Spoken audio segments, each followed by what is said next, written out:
Então, a psicologia social e a sociologia. Então, a gente tem de um lado a psicologia social, com influência da sociologia, um entrelaçamento, na verdade, delas duas, da psicologia com a sociologia, né? Então, a gente tem uma psicologia social, que vai ver relações interpessoais, interdependência, tomada de decisões, comparação social, atribuições de causalidade.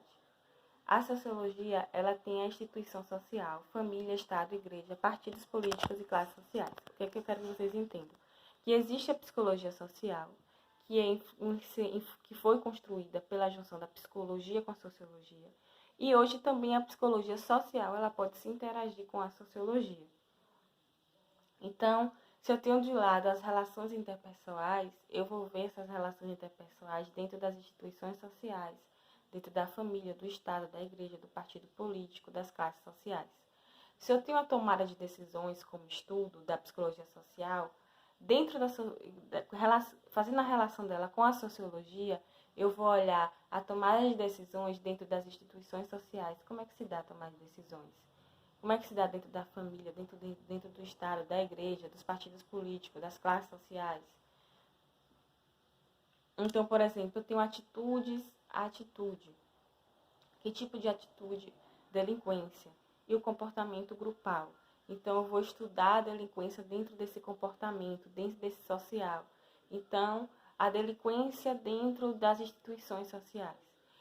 A delinquência, como a gente vai ver a delinquência dentro da família, como essa família vê a delinquência, estados, igreja, partidos políticos.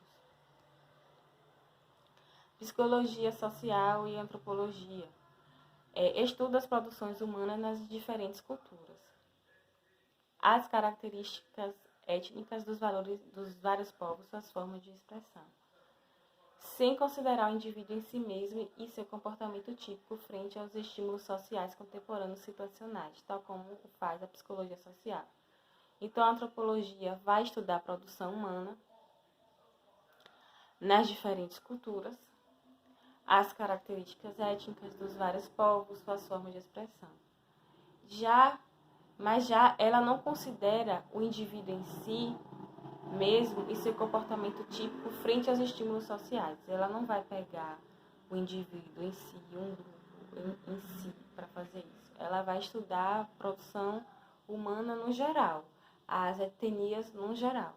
Já a psicologia social, não. Ela vai pegar o indivíduo em si, um grupo em si, e estudar dentro de uma produção humana, dentro de uma etnia. Então, eu vou pegar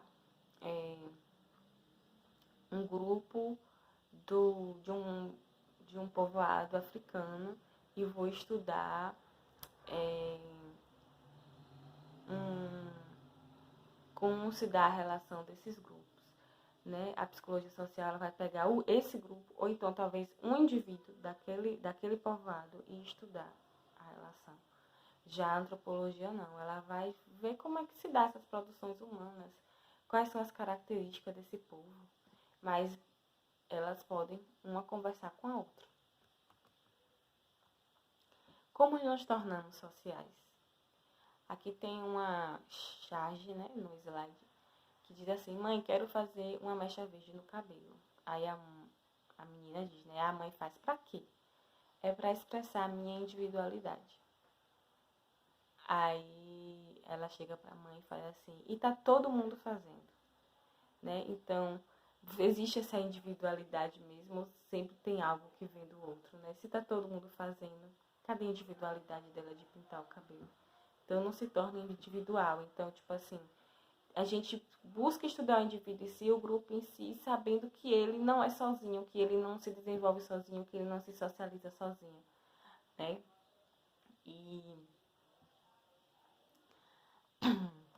Então, desde o nascimento já fazemos parte de um grupo, de uma dia, de mãe e filha. É o primeiro grupo o qual fazemos parte. Depois a gente vai alcançando outros grupos, se for uma família que já tenha outros filhos, aí tem os irmãos, aí depois vem o grupo escolar, depois vem outro, chega na adolescência, tem os grupos de amigos. E a nossa identidade social, ela é construída dentro da sociedade, da interação humana. Então, quem é você? Né? Essa pergunta vai muito falar da nossa identidade social. Quem somos nós? Se você parar para responder essa pergunta, quem é você? Você vai perceber que você foi construído dentro da cultura, das crenças de sua família, dentro do que você aprendeu na escola, de uma construção, de todo um processo histórico.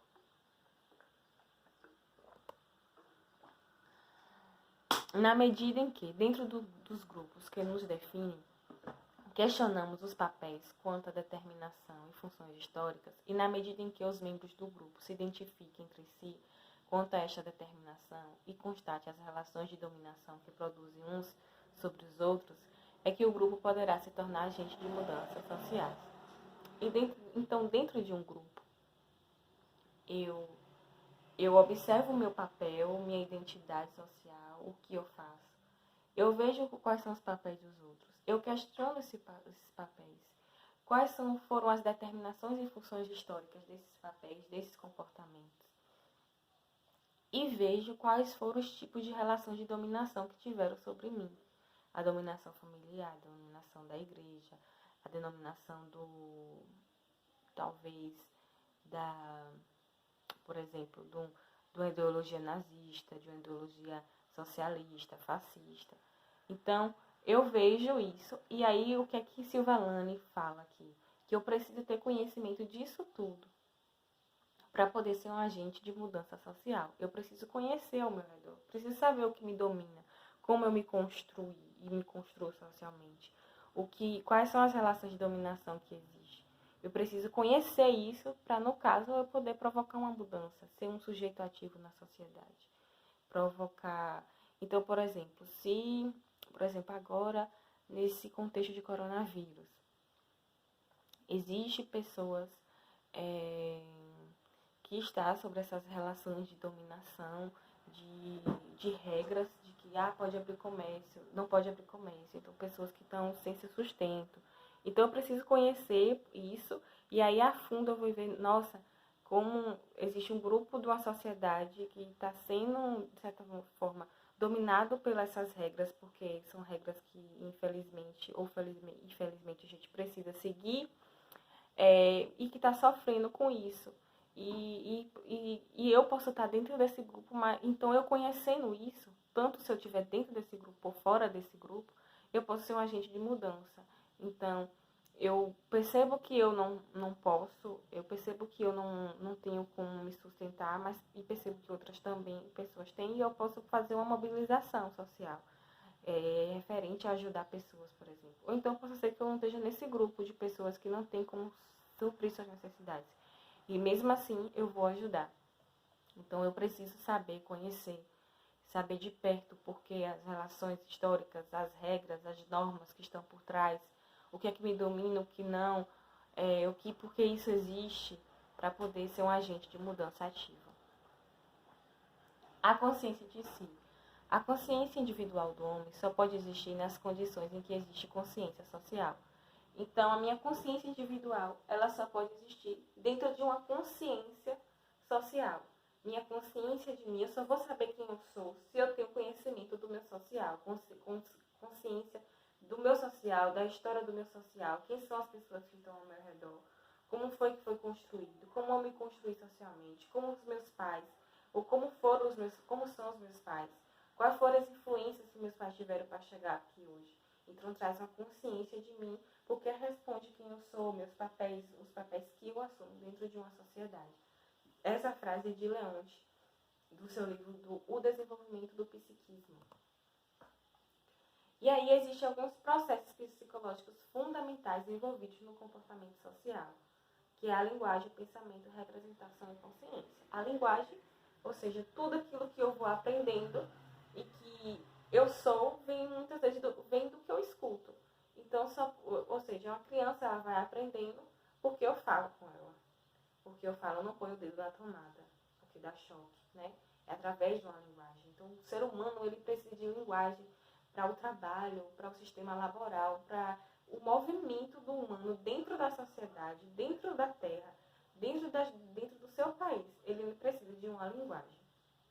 A construção do pensamento vem também desse processo psicológico. O que eu penso geralmente veio do que eu aprendi, do que eu vejo, das relações das pessoas, a representação que eu tenho da sociedade, representações que eu guardei aqui. Então eu tenho uma representação de como é uma família. Qual é a representação que eu tenho de uma família? Uma família, ela é hétero, com um pai e uma mãe, e ainda assim, a representação familiar que eu aprendi é tão específica que é de que uma família adequada de um pai, de uma mãe e 2 filhos. É a representação que eu tenho de família. E que você tem que ser, que o homem tem que ser o provedor e que a mulher, ela tem que ficar em casa e cuidar dos filhos. Isso é uma representação de família. Ou às vezes você tem outra representação de família também. Isso tudo, até a representação de família, a representação de para você o que é estudar. Qual a representação que o estudo tem na sua vida? Vem de uma interação humana, de uma interação social. E a consciência, a construção da consciência, a construção de você como pessoa no mundo, consciência do mundo, das instituições sociais, da consciência das relações humanas, do que você vê, do que você tem consciência que existe, vem também do social, e são processos psicológicos fundamentais envolvidos no comportamento social. Tudo isso envolve no comportamento. Você tem uma consciência, você tem representações, você tem pensamento, você tem linguagem. Isso tudo dentro de um indivíduo influencia na sociedade. E a sociedade influencia em você. E isso aqui não é imutável, ele sofre mudança. Você pode mudar sua representação das coisas, seu pensamento, a consciência, sua forma de falar, sua linguagem. Por exemplo, as gírias. Tem um determinado tempo que tem determinadas gírias. Daqui a pouco já não é mais, já são outras. Então, tudo isso é uma influência. E a linguagem, ela tem um papel fundamental. É um instrumento de produção social histórico. Ele é que produz o social, porque é a forma de você falar. Não só a linguagem articulada, falada, mas a linguagem de sinais. Um desenho é uma linguagem. Então, influencia na produção do social e do histórico. A linguagem é aquilo que através de que se generaliza as experiências da prática sócio-histórica humana. Você generaliza as experiências da sociedade. É como você pode expor a sua experiência de vida. É como você pode expor as experiências que você vê dentro do social, do sócio-histórica dentro da humanidade. Então, ela é aquilo através de que se generaliza a experiência da prática sócio-histórica da humanidade.